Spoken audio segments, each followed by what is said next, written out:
and this is the group at the dispatch center.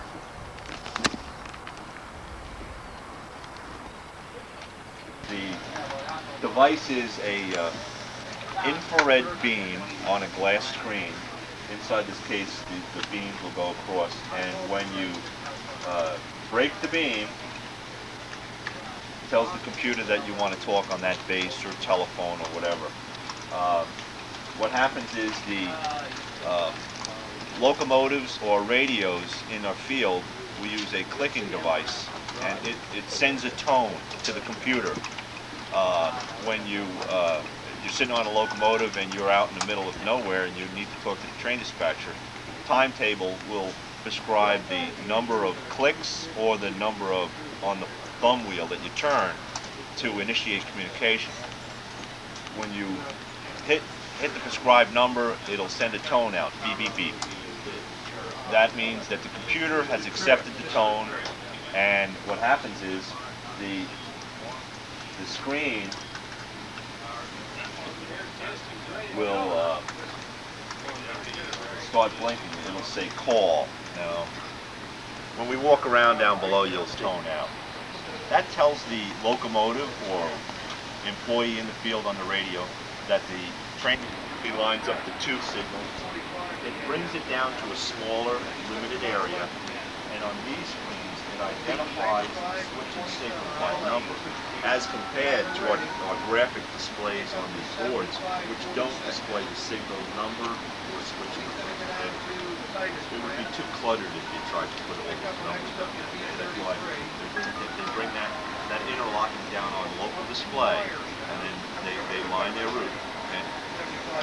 Now, if you notice, the graphics displayed up here they're static graphics. We start at the western end of Harrisburg line on the top and Amtrak. Okay. We do have a graphic display over Amtrak in certain locations, and that's because our trains run over it and they intersect with us. Our Royal branch, which is runs along parallel to Amtrak, Jersey, and this will be the first base on Conrail. The second base, of course, would be in a place called E-Rail, which is a private facility in Elizabeth, New Jersey. Following along the Harrisburg line, which is a TCS with the current of traffic, MBS against. Part of the construction will be the TCS from Capital to Tara. It'll give us more flexibility. We've installed the new switches at Tara a couple weeks ago. One of the most outdated piece of railroads we have, the Reading Perryville, where we come on Amtrak. We also have a connection that we don't use that goes onto the chassis at Aiken. During the daylight hours, that's a self-imposed restriction, by the way. Conrail has figured that the liabilities are too great to operate out there in that environment. So we do operate local trains, but they're much smaller. They're closely watched. That's the Harrisburg Landover, Maryland, and RO, which is the entrance to the RF&P's in Toman Yard, which is disappearing quickly. The tracks are getting ripped up in this skyscraper. The chassis bought all the holdings of the RF&P at, matter of fact, they took over operation of the RF&P. They were one of the principals, and the property was worth much more than the railroad. And the way that they do business now, they didn't really need it. It was just another switch line in the middle that really could be eliminated. That's the Landover line, and then on the end here is our Buffalo line. And our Buffalo line starts here on screen number 1 out of Harrisburg and continues the single track operation with passing sidings from Harrisburg up through Sunbury. It's an alternate route. The red is a trace of a train. Okay? Yeah. When a train or someone's in the circuit, he shunts the circuit and you get a red trace to it. The green is the signals displayed in advance of that trace or train. Track cars with steel wheels will shunt track. It'll display a block blocking, and it'll show up as purple or magenta. And that protects any movements. The train dispatcher puts it up when he issues the Form D. He doesn't issue the Form D until the blocking devices are in place, and he doesn't cancel it until the blocking devices are in place. Information about the car tracing, train traffic. There's a lot of different things. Each person has a unit train control loading, instructions for the train business that we have with the shipper or receiver.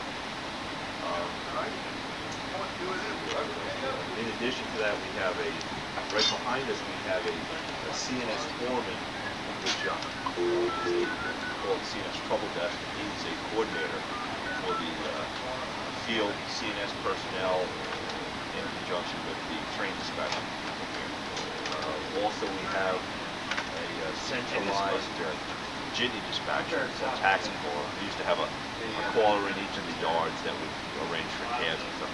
We do everything through a computer now with one person on the entire division. Okay.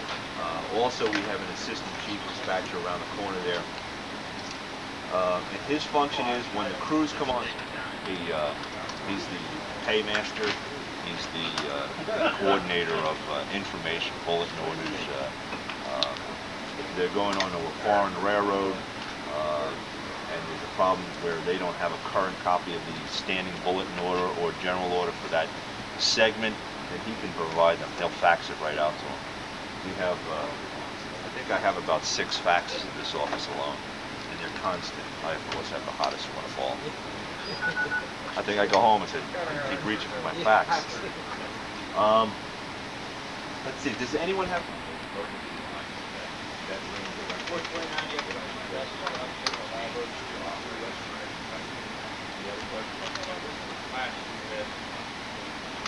Okay.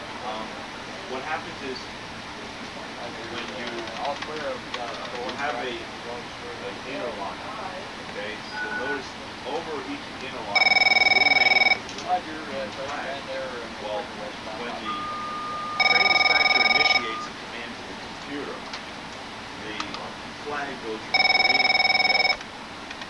The line segment will start to go yellow. That means that the computer is talking with the computer.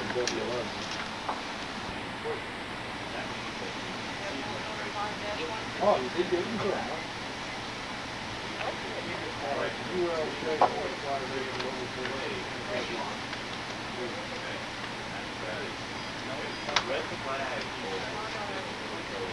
well, we got so much power in there.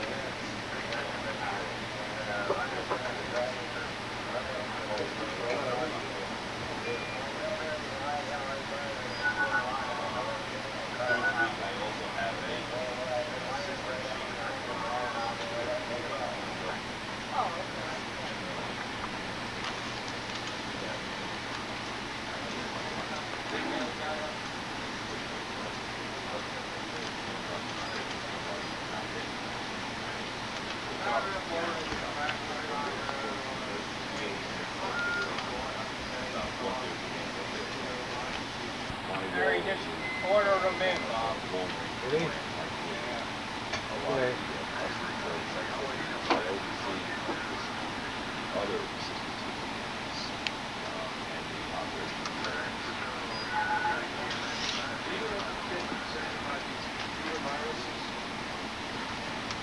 Do we? Oh, sure. But our system would scrub some things. We have virus combating programs that we continually run. Yeah, we're aware. We're not immune.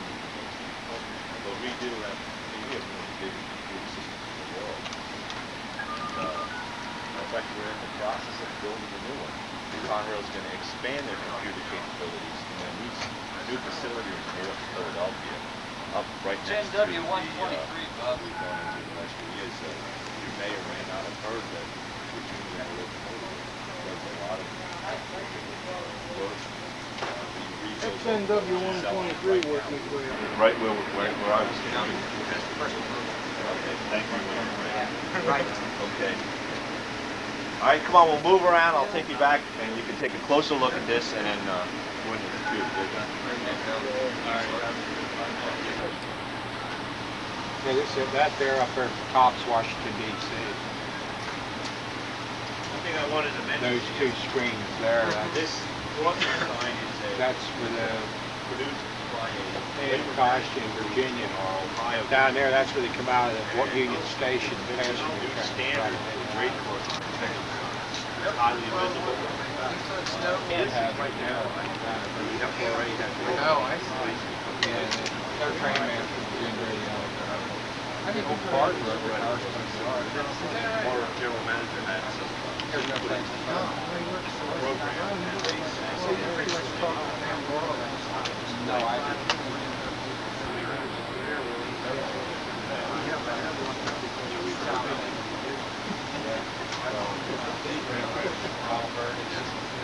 Well, we have problem areas we tend to.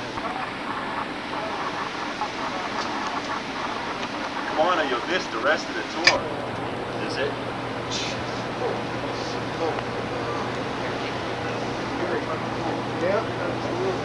An A unit and a B unit that operate our system here. One is hot at all times on standby, and one is active at all times. When the system crashes, all the screens go black. We don't like it to go black. It's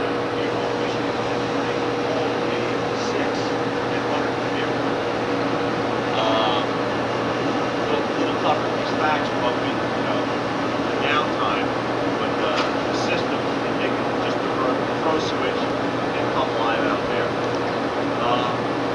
All these blue cabinets here are switches, relays, and emulators. An emulator is a coder encoder. When a computer talks one language, we'll say French, the different interlocutors out there, they may speak Greek or Spanish depending on what they're typing their manufacturer. So the emulators are interpreters. They'll send out a message saying something's wrong on the number 11 switch at CP100. Technicians is on duty 24 hours a day. Now, take a look at it. It's in the atmosphere. No, the keypad. These switches, which basically can talk about. See, on clear nights, we can talk to Hagerstown from Rutherford, and on other days you can't talk to Carlisle. It depends upon the atmosphere. Okay. Fix that up. No, the computer does that. The computer does that. Makes sense that they're not From two different bases. They'll notice that he's got a weak reception. He'll switch for the head in here. Yeah, probably speed stuff now. More and more each day gets a little. Yeah, he's going up there.